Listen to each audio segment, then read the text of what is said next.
ગમે તે થઈ જાય પણ ઉત્તમ અને ઉપકારીઓને આપણા તરફથી આ તો ન જ મળવું જોઈએ. મને જેમને ભિખારીમાંથી કરોડપતિ બનાવી દીધો હોય, મારા તરફથી એમના પર કોઈ ઉપકાર થાય કે ના થાય એમની કોઈ જ ફરક પડતો નથી.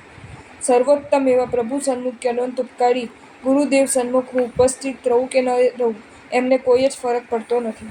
મારા પર ઉપકાર કરનાર માતા પિતાને મારા તરફથી કોઈ ઉપહાર મળે કે ન મળે, મારા તરફથી એમને કોઈ વંદનીય ઉપનામ મળે કે ન મળે એમને કોઈ જ ફરક નથી પડતો.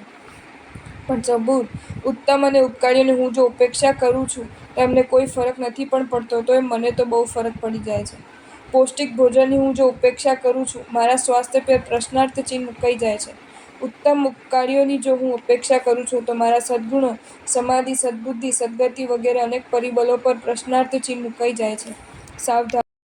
જો તમને આ વિડીયો ગમ્યો હોય તો આ વિડીયોને લાઇક કરો અને શેર કરો અને આવા જ નવા વિડીયો જોવા માટે જૈન ફેક્ટ્સ એન્ડ સ્ટોરીઝની ચેનલને સબસ્ક્રાઇબ કરો.